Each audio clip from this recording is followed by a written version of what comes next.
روزہ رکھا ہوا ہے، نفلی روزہ رکھا ہوا ہے. کہتے میں اور پریشان ہوا، میں نے فوری طور پہ سوال کیا کہ اب تو کدھر جائے گا؟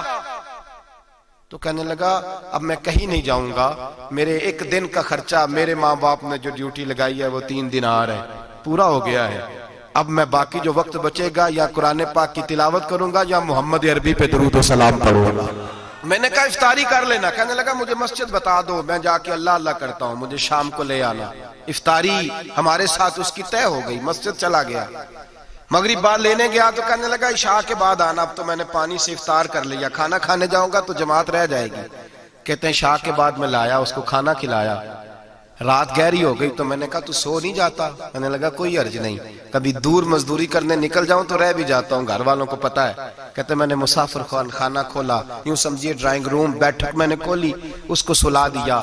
میں اور میری بیوی اپنی معذور بیٹی کو روٹی دینے گئے اور ہم نے جا کے اس کو کھانا کھلایا جو ٹانگوں سے معذور تھی، اور ساتھ کہا کہ بیٹی آج بڑا پرہیزگار جوان ہمارا مہمان ہے، آج چڑھتی جوانی اور تقوی کی روشنی اس کے چہرے سے چمکتی ہے. کیا بات ہے، بڑے ہی اچھے گھرانے کا تربیت یافتہ ہے. کہتے ہیں بچی کو کھانا کھلا کے لوٹے، اپنے کمرے میں سو گئے، بیٹی اپنے کمرے میں لیٹ گئی. ترس گئے تھے کہ بیٹی قدموں پہ چلے. تہجد کا وقت ہوا تو دروازے پہ دستک ہوئی. بڑی بے چینی کے ساتھ اٹھے میاں بیوی، کون ہے؟ بیٹی کی آواز آئی ابا جی دروازہ جلدی کھولیں. کہتے ہیں کلیجے پھٹنے لگے، ذہن بکھرنے لگے. سوچے ہیں کہ وہ 2-1 منٹ ہمارے اوپر پہاڑ بننے لگے. دروازہ کھولا تو وہ بیٹی جس کے لیے ترس گئے تھے کبھی چلے گی، وہ اپنی ٹانگوں پہ کھڑی ہے. کبھی دوڑ کے ادھر جاتی، کبھی دوڑ کے ادھر آتی. بیٹیاں پریشانی کا فون کر دیں تو پھر بھی آنسو نکل آتے ہیں، اور بیٹی گھر میں خوشی آ جائے تو پھر بھی ماں باپ رو کے ہی شکر ادا کرتے ہیں. ان کے لیے روتے ہی رہتے ہیں. کہتے میں تڑپ گیا. بیوی بھی رونے لگی، بیٹے یہ کیا ہوا؟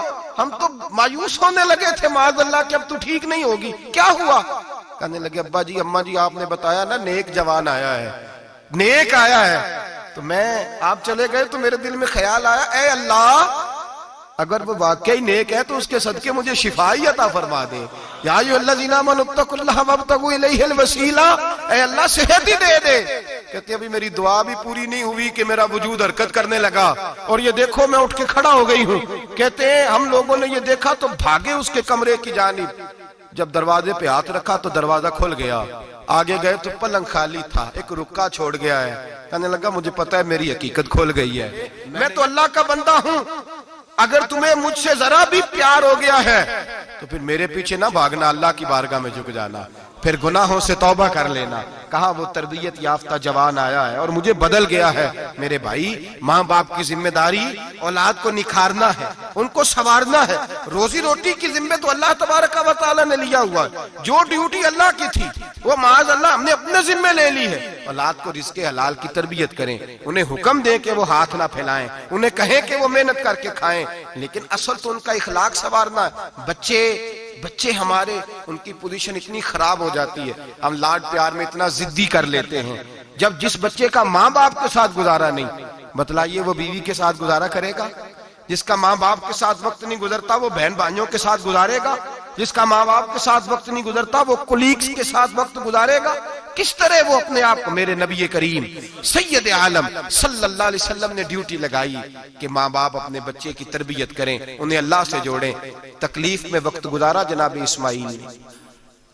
ایک روایت ایسی بھی ملتی ہے کہ 13 سال حضرت ابراہیم پلٹ کے گئے نہیں بیٹے کا پتہ لینے، لیکن جب بھی بیٹے نے ماں سے باپ کے بارے میں پوچھا کہ میرے والد کیوں نہیں آتے تو ماں نے ایک ہی لفظ کہا، بیٹے جناب ابراہیم اللہ کے نبی ہے اور اللہ کے حکم سے ہمیں چھوڑ گئے ہیں. ایسی تربیت، ایسی ٹریننگ بچے کے ذہن کو بدل ڈالا، اسے اللہ والا بنا لیا. اور ہمارے مفسرین نے بحث کی ہے کہ جناب اسماعیل جو اللہ کی راہ میں قربان ہونے کو تیار ہو گئے، ان کے سینے میں جو رب کریم کا اتنا پیار موجزن ہوا کہ وہ گردن کٹانے پہ تیار ہو گئے. تو فرماتے ہیں یہ تربیت جناب ہاجرہ کی تھی، یہ ٹریننگ حضرت وہ فیضان نظر تھا، یہاں کے مکتب کی کرامت تھی. سکھائے کس نے اسماعیل کو آداب فرزندی؟ میرے بھائی یہ جناب ہاجرہ نے تربیت دی. ایک بہت بڑے محدث ہیں، اتنے بڑے محدث ہیں کہ میرے نبی کریم کی مسجد نبوی میں وہ حدیث کے استاد رہے. حضرت ربیعہ بن عبد الرحمن نبی پاک کی مسجد نبوی میں حدیث کے استاد ہوئے. اور حضرت حسن بصری جو جناب علی کے شاگرد ہیں وہ بھی حضرت ربیہ کے شاگرد ہوئے. حضرت امام مالک جو 70 سال تک مدینہ اور مکہ میں حدیث پڑھاتے رہے وہ بھی حضرت ربیہ کے شاگرد ہیں. ان کے والد کا نام تھا عبد الرحمن فروغ. تاریخ بغداد میں لکھا ہے کہ بنو امیہ کے دور میں تابعین کے زمانے میں جناب عبد الرحمن بن فروغ گھر سے چلے گئے. ایک روایت ہے بچہ چھوٹا تھا, ایک روایت ہے بچہ ابھی ماں کے پیٹ میں تھا, جہاد کرنے چلے گئے. اس دور میں یہ جہاد ہوتا تھا کہ ایک علاقہ فتح کیا تو مسلمان اگلے علاقے میں چلے گئے, اگلا فتح کیا تو اگلے علاقے, ایک کے بعد دوسرے لوگ پلٹ کے نہیں آتے تھے. حضرت عبد الرحمن گئے 30,000 دینار بیوی کو دے گئے, کہنے لگے سنبھال کے رکھنا. اور جہاد کرنے نکلے تو 27 سال تک گھر ہی نہیں آئے, اور 27 سال کے بعد آئے تو حضرت ربیہ محدث بن چکے ہیں, مسجد نبی میں حدیث کے استاد ہیں, بیٹا بہت بڑا شیخ بن گیا. واپس آئے, ہاتھ میں نیزہ ہے, کالی داڑھی تھی ساری سفید ہو گئی, وجود بڑا تگڑا تھا, کمزوری آ گئی.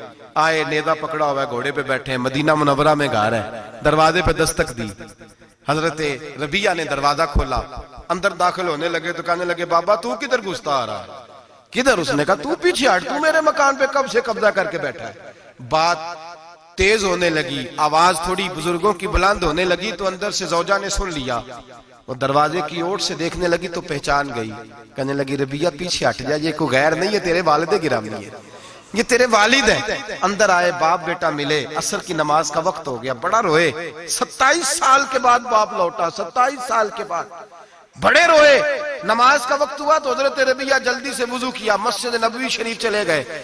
جناب عبد الرحمن فروغ نے ابھی کھانا وانا کھانا تھا, کھانا کھانے بیٹھے تو حکم دیکھے شوہر کیا کرتا ہے.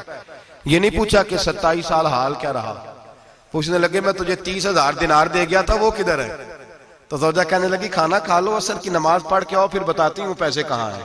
آپ کی رقم بڑی اچھی جگہ پہ محفوظ ہے. کہتے ہیں میں نماز پڑھنے مسجد گیا, عصر کی نماز کے بعد میرے نبی پاک کے منبر پر ایک نوجوان بیٹھا ہے. گھر میں تو ان کا انداز ٹوپی پہننے کا تھا نا, سادے عام لباس میں, مسجد نبی میں جبہ پہنا ہے, سر پہ امامہ ہے, خوبصورت لب و لہجے میں رسول اللہ کے منبر پر بیٹھ کر, نبی پاک کے منبر پر بیٹھ کر. پتہ نہیں آپ کو اس بات کی لذت نصیب ہو رہی ہے کہ نہیں, عام جگہ نہیں, نبی پاک کے حضور کے منبر پر بیٹھ کر نبی پاک کی حدیثیں سنا رہے ہیں. اتنا بڑا مقدر. کہتے ہیں حضرت امام مالک جیسے لوگ, خواجہ حسن بصری جیسے لوگ کاغذ قلم لے کے حدیثوں کی سماعت کر رہے ہیں, ان سے درس لے رہے ہیں. جناب عبد الرحمن کہتے ہیں میری نظر اٹھی, کچھ بوڑھا ہو گیا تھا, کچھ اس وقت وہ ٹوپی میں سادے لباس میں تھے, پہچان نہ پایا. ایک شخص سے پوچھا یار ہے تو جوان پر اس کے چہرے کی نورانیت میرے دل کو بھا گئی ہے تو جوان پر اس کا حدیثیں بیان کرنے کا انداز میری طبیعت کو گھائل کر گیا. یہ کون ہے جو نبی پاک کی مسجد میں بیٹھ کے حدیثیں بیان کر رہا ہے؟ تو کہتے ہیں امام مالک کہنے لگے بابا جی چپ کر جاؤ, ہمارے استاد کے بارے میں اونچے لب و لہجے میں بات نہ کرنا, دیکھتے نہیں کتنے کتنے لوگ بیٹھے ہوئے خاموشی سے. تو میں نے کہا مجھے بھی تو بتا دو نا ہے کون. تو کہنے لگے کوئی عبد الرحمن فروغ نام کے بزرگ ہیں, یہ ان کے بیٹے ہیں, ربیہ نام ہے. کہتے ہیں جب لفظ کہے تو میرے آنسو چھلک کے باہر آئے اور میں حضور کی مسجد میں گر گیا اور رونے لگا کہ یہاں اور میرے رسول پاک سید عالم صلی اللہ علیہ وسلم کے منبر پر اور میرا بیٹا. کہتے ہیں میں تڑپ کے گھر گیا اور گھر جا کے میں نے اپنی بیوی کو جب دیکھا تو میرے آنسو نکل گئے. میری بیوی سمجھ گئی کہ یہ میرے محدث بیٹے کو دیکھ آیا ہے. کہتے ہیں بیوی رو کے کہنے لگی میں نے آپ کے 30,000 دینار آپ کے بیٹے کو مصطفیٰ کریم کی حدیث کا استاد بنانے میں خرچ کر دیے. میں نے وہ 30,000 دینار خرچ کر دیے, 30,000 دینار آپ کا بیٹا میں نے. تو کہتے ہیں میں اپنی بیوی کی طرف دیکھنے لگا, میں نے کہا قربان جاؤں, میں اگر اللہ کے دین کے رستے میں تھا تو نے میرے ساتھ نیکی کی ہے, میرا بیٹا بھی دین کے رستے پہ لگا دیا. میرے بھائی اللہ سے جوڑا, اللہ سے جوڑا. ان لوگوں نے اپنی اولادوں کو رب کریم والا بنایا, ان لوگوں نے اپنی اولادوں کو. اور پھر جب ارشاد فرمایا کہ چھوٹی چھوٹی برائی, ایک لقمہ حرام سے بھی وہ لوگ بچے. اور پھر جو آیت نمبر 18 نے کہا کہ وَلَا تُصَغِّرْ خَدَّكَ لِلنَّاسِ, بیٹے منہ پھیر پھیر کے نہ جا, پھیر پھیر کے نہ جا. اگر آپ ناراض نہ ہوں تو ہم تربیت دیتے ہیں, کہتے ہیں اس بچے کے ساتھ نہ پھرا کر, یہ غریب ہے, اس کے ساتھ نہ پھرا کر. وَلَا تَمْشِ فِي الْأَرْضِ مَرَحًا, حضرت لقمان بیٹے سے کہتے ہیں منہ پھیر پھیر کے لوگوں سے بات نہ کر اور اکڑ اکڑ کے نہ چل. إِنَّ اللَّهَ لَا يُحِبُّ كُلَّ مُخْتَالٍ فَخُورٍ, اللہ کو وہ پسند ہی نہیں جو اکڑ اکڑ کے چلے اور اترائے.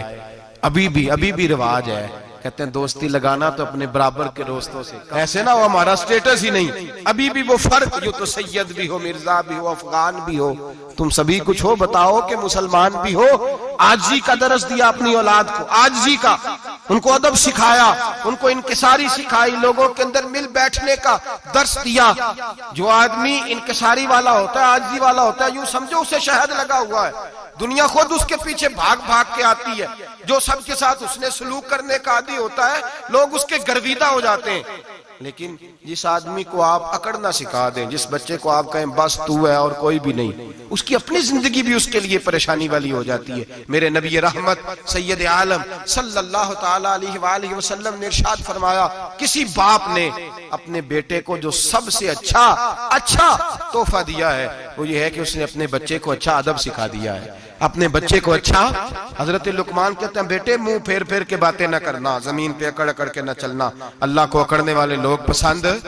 ہارون رشید نے امام نسائی کی ڈیوٹی لگائی کہ میرے بیٹے کو حدیث پڑھائیں گارا آ کے، تو امام نسائی کہنے لگے یہ نبی پاک کا دین ہے، یہ میں اس کو رسوا نہیں کر سکتا، جس نے پڑھنا ہے میرے پاس آ کے پڑھے، اور جہاں سب بچے بیٹھتے ہیں وہیں پڑھے۔ ہارون رشید کہنے لگا حضور آپ کیا سمجھتے ہیں، میں نے بھی تو آپ کو آزمانے کے لیے یہ جملہ کہا تھا، یہ وہیں آ کے پڑھے گا جہاں سارے غریبوں کے بچے پڑھتے ہیں۔ اب تو روز استاد کٹہرے میں کھڑا ہوتا ہے، اسکول کے استاد کا تو مجھے نہیں پتا، پہلے مدرسے کا استاد تو روز بیچارہ ہاتھ باندھ کے چودھری صاحب نے کہنے سے میرے منڈے نو مارے، تو 8,000 کا مولوی ہے اور میرا بیٹا تو 8,000 کے روز گول گپے کھا جاتا ہے، میرے بیٹے کو تو نے مارا ہے، تجھے اپنی حیثیت کا پتہ ہے؟ روز استاد کٹہرے میں کھڑا ہوتا ہے۔ بچے فری میں، مفت میں، حافظ جی مفت میں حفظ کراتے ہیں، خدا جانے محترم کتنی مشکل سے ادارہ چلاتا ہے، اور بچے کے ماں باپ آ کہتے ہیں بلاؤ مولوی صاحب کو، اس کی طاقت کیسے ہوئی میرے بچے کو مارا ہے؟ وہ مولوی وہ جو کل دانے لینے آیا تھا وہ آج میرے بچے کو مارے گا؟ یہ رویہ ہے ہمارا۔ ہارون رشید بادشاہ نے اپنے بیٹے کو امام نسائی کے پاس پڑھنے بٹھایا۔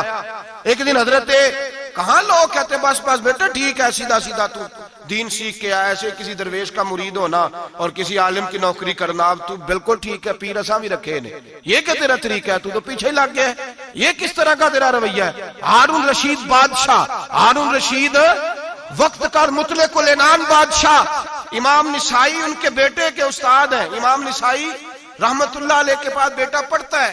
ہارون رشید گزر رہا تھا تو بیٹا وضو کرا رہا ہے، شہزادہ وضو کرا رہا ہے استاد جی کو، اور پیر دھلا رہا ہے۔ ہارون رشید گھوڑے سے گزرا تو اس نے دیکھا خانقاہ کے باہر، مدرسے کے باہر استاد جی وضو کر رہے ہیں اور بیٹا وضو کرا رہا ہے، سراہی پکڑی ہے، لوٹا پکڑا ہے، استاد جی پیر دھو رہے ہیں۔ ہارون رشید غصے سے اترا، ساتھ بہت سارے سپاہی تھے، انہوں نے کہا کہ یہ مولوی کو مارے گا، مولوی کو مارے گا کہ تو کس طرح میرے بیٹے سے یہ کام کاج کرا رہا ہے؟ کہتے نیچے اترے اور ہارون رشید نے جا کے نا زور سے ایک تھپڑ اپنے بیٹے کے چہرے پہ مارا۔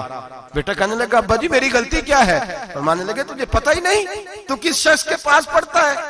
تو پانی ڈال رہا ہے، تیرے استاد کو اپنے ہاتھوں سے اپنے پیر دھونے پڑ رہے ہیں، بیوقوف، ایک ہاتھ سے پانی ڈال اور دوسرے ہاتھ سے استاد کے پیر دھو، تجھے پتہ ہی نہیں کہ یہ شخص جب نبی پاک کی حدیثیں بیان کرتا ہے تو کئیوں کو مصطفیٰ کا دیدار نصیب ہو جاتا ہے۔ یہ پتہ نہیں تو کس محدث کا شاگرد ہے، ایک ہاتھ سے پیر پہ پانی ڈال دوسرے ہاتھ سے دھو، اس لیے کہ باندھ علموں جو کرے فقیری وہ کافر مرے دیوانہ ہو۔ اگر تو نے دنیا میں کامیاب ہونا ہے تو اس سے فیض علم حاصل کر، بیٹے یاد رکھ، اگر تو اس کی بارگاہ میں حاضری دے گا تو آگے بڑھے گا۔ حضرت عمر بن عبدالعزیز کتنا بڑا شخص ہے، ثانی عمر کہا گیا، ثانی عمر کہا گیا۔ حضرت عمر بن عبدالعزیز رحمت اللہ علیہ، حضرت صالح بن کسان ایک محدث تھے مدینے کے، ان کے شاگرد تھے۔ بچوں کو ہم آج ہی کہاں بچے ادب کرتے ہیں، اساتذہ کہاں ادب کرتے؟ ایک اسٹوڈنٹ مجھے کہنے لگا جی ہم ادب کرتے تھے جب تک استاد ٹیوشن نہیں لیتے تھے، اب استاد بھی تو ٹیوشن لے کے پڑھاتے ہیں۔ اور میں نے کہا خدا کے بندے کیا دے سکتا ہے تو استاد کو؟ حضرت علی فرماتے ہیں جس نے ایک لفظ پڑھایا مجھے گلی میں کھڑا کر کے بیچ بھی سکتا ہے، تو نے قیمت کیا ڈالی ہے؟ استاد کچھ بھی کر لے، استاد نے تو استاد ہی رہنا ہے نا میرے بھائی، لیکن وہ لب و لہجہ ہمارا موجود ہے۔ مجھے ایک دفعہ میرے کالج کے لوگوں نے بلایا، کہنے لگے آپ یہاں بھی پڑھے ہوئے ہیں اور مدارس میں بھی، تو ذرا فرق بیان کریں کالج کا اور مدرسے کا، کچھ بیان کریں۔ میرے ٹیچرز بھی تھے بہت سارے، تو میں نے کہا معذرت کے ساتھ یہاں تو بڑا مشکل ہو جائے گا بات کرنا، لیکن ایک جملہ میں نے مدرسے اور کالج میں ایک فرق محسوس کیا ہے، ہمارا مدرسے کا طالب علم آج بھی ہمارے جوتے اٹھا کے آگے رکھتا ہے، وہ آج بھی استاد کی موٹر سائیکل کو ٹاکی مارتا ہے، آج بھی صاف کرتا ہے، ہمارا مدرسے کا طالب علم آج بھی استاد کو پشت نہیں کرتا، لیکن کالج کا طالب علم پوچھتا ہے اسلامی اتلا آیا ہے، انگریزی والا آیا ہے؟ میں نے کہا اس کے تو لب و لہجے میں ادب نہیں ہے۔ اس لیے میں نے دونوں جگہ وقت گزارا تو میں سمجھا ہوں بڑے حالات خراب ہیں مدرسوں میں بھی۔ اب وہ کیفیت نہیں رہی جو بزرگوں کی تھی، لیکن پھر بھی اگر ادب ہے تو مدارس میں ابھی بھی ہے، ابھی بھی خانقاہوں میں ادب ہے، یہاں ابھی بھی خیر کی توقع موجود۔ وہاں سے تو رخصت ہو گیا، وہاں تو معاملہ اور طرح کا ہو گیا الا ماشاءاللہ۔ حضرت عمر بن عبدالعزیز جناب صالح بن کیسان کے پاس پڑھتے تھے، اسٹوڈنٹ تھے، اور پھر بعد میں آپ ان کے مرید بھی ہوئے، باقاعدہ درس لیتے تھے طریقت کا۔ حضرت جناب صالح بن کیسان کے پاس تعلیم تھی، ان کے والد جناب عبدالعزیز اس وقت مصر میں بہت بڑے تاجر تھے، جناب عمر بن عبدالعزیز کے والد۔ تو ان کے پاس چھوڑ گئے، کہا میرے بیٹے کی صرف ان کو دین نہ پڑھانا، اس کی روحانی تربیت بھی کرنا۔ ایک دن استاد جی نے عصر کی نماز کا سلام پھیرا تو حضرت عمر بن عبدالعزیز کھڑے ہو گئے، ایک رکعت ان کی رہتی تھی پیچھے، تو آپ نے نماز کے بعد بلایا اور بڑے میٹھے لب و لہجے میں کہا عمر کیا بات ہے تیری ایک رکعت رہ گئی؟ تو کہنے لگے استاد جی میں کنگھی کر رہا تھا، شیشے کے آگے کھڑا تھا، تو آئینہ دیکھتے دیکھتے بال سوارتے سوارتے مجھے پتہ ہی نہیں چلا، جب آیا ہوں تو لیٹ ہو گیا۔ حضرت صالح بن کیسان رحمت اللہ علیہ نے ان کے والد کو مصر میں خط لکھا، فرمایا آپ کا بیٹا میری پوری فرما برداری نہیں کرتا، کل کو مجھے نہ کہنا تربیت صحیح نہیں ہوئی۔ آج فلاں تاریخ کو اس نے ایک رکعت پوری چھوڑ دی ہے جماعت کے ساتھ، اس لیے کہ وہ کنگھی کر رہا تھا بالوں کی، پوری رکعت چھوڑ دی ہے۔ ابا جی بہت بڑے تاجر تھے، پر انہوں نے یہ نہیں کہا کہ مولوی تو پاگل ہو گیا، اس کو تو پتہ ہی نہیں کیا ہو گیا، ابھی بچہ ہو جائے گا سیانا، کوئی بات نہیں ٹھیک ہو جائے گا۔ حضرت عبدالعزیز نے وہاں سے ایک شخص بھیجا، پیسے دے کے گھوڑا دے کے، فرمایا مدینے جاؤ، اور سیدھا مدینے آیا۔ حضرت عمر بن عبدالعزیز کو گھر سے اچکا، بلایا نہیں، زبردستی پکڑا، اچک کے گھوڑے پہ بٹھایا، حجام کی دکان پہ لے گئے، فرمایا اس کی ٹینڈ کر دو، نے بال کاٹ دیے اور بال کٹوا کے سیدھے حضرت صالح بن کیسان کے پاس لے گئے، کہنے لگے حضور یہ خاتا ہے اس کے والد کا، میں نے اس کی ٹینڈ کرا دی ہے، جس بالوں کی وجہ سے اس کی جماعت رہ گئی تھی میں نے وہ بال ہی ختم کر دیے۔ تو اس کے والد کہتے ہیں آپ ذرا سے بھی بات، ایک ذرہ برابر بھی بچے کے اندر ہم کوتاہی برداشت، ہم اسے سنوارنا چاہتے ہیں، معاشرے کو دینا چاہتے ہیں، ہم ایک خوبصورت انسان بنانا چاہتے ہیں۔ تو حضرت لقمان کہنے لگے بیٹے تو چہرہ رخسار بدل کے لوگوں سے بات نہ کر، اکڑ کے نہ چل، اس لیے کہ اللہ کو اکڑنے والے پسند۔ تو کیا کر وقصد فی مشی کا وغضض من صوتک، درمیانی چال چل، آواز کو پست رکھ۔ ہم اپنے بچوں کو میانہ روی کا درس نہیں دیتے۔ اگر کسی کے پاس بہت زیادہ پیسے ہیں تو وہ بس کہتا ہے میرا بیٹا، میں نے سارے لاڑ دیکھے ہیں، میں نے ہر خواہش پوری کی ہے، یہ تو کوئی عقل مندی کی بات نہیں۔ ضرور خواہشات پوری کریں، اگر ہیں تو کنجوسی کرنے سے منع کیا نبی پاک صلی اللہ علیہ وسلم، لیکن بچے کو معتدل رکھیں، اسے دھوپ اور چھاؤں دونوں کا پتہ ہونا چاہیے۔ اگر زمانے میں کبھی کڑی دھوپ آ جائے تو اسے اندازہ ہو کہ میں نے یہاں کیسے کھڑے ہونا ہے، اس کو درمیانہ اور میانہ روی کا اسے درس دیں، اسے پتہ ہو، وہ نرم دل بھی ہو اور برائی کے مقابلے میں ڈٹ جانے کی طاقت بھی رکھتا ہو۔ بچے کو درمیانہ رستہ، میرے نبی کریم علیہ السلام نے فرمایا ما عالم نقتصد، جو درمیانی چال چلتا ہے وہ کبھی تنگ نہیں ہوتا، اور خیر الامور اوسطھا، سب سے بہترین رستہ وہ ہے جو درمیانہ ہوتا ہے، جس میں افراط و تفریط نہیں ہوتی۔ بچوں کو درمیانہ پن سکھائیں، ان کے لب و لہجے کے اندر ایسا مزاج پیدا کریں کہ جس کے اندر وہ اپنی دنیا کے اندر بڑے سنور کر، بڑے نکھر کر وہ ترازو لے کے نکلیں تو وہ پورے عدل کے ساتھ اپنی زندگی گزاریں۔ اور فرمایا وغضض من صوتک، آواز کو پست رکھ، چلا کے نہ کبھی بچوں سے بات کریں اور نہ کبھی بچوں کی بات سنیں۔ بچوں کے لب و لہجے میں ٹھہراؤ ہونا چاہیے، ان کی آواز کا بھی ادب ہے، ان کی آواز، ان کو بولنے کا بھی ڈھب سکھائیں، ان کو بتلائیں کہ تم نے گفتگو کیسے کرنی ہے۔ اس لیے کہ ارشاد فرمایا ان انکر الاصوات لصوت الحمیر، بے شک سب سے بری آواز گدھے کی آواز ہے۔ اللہ سمجھنے کی توفیق عطا فرمائے۔ آخر دعوانا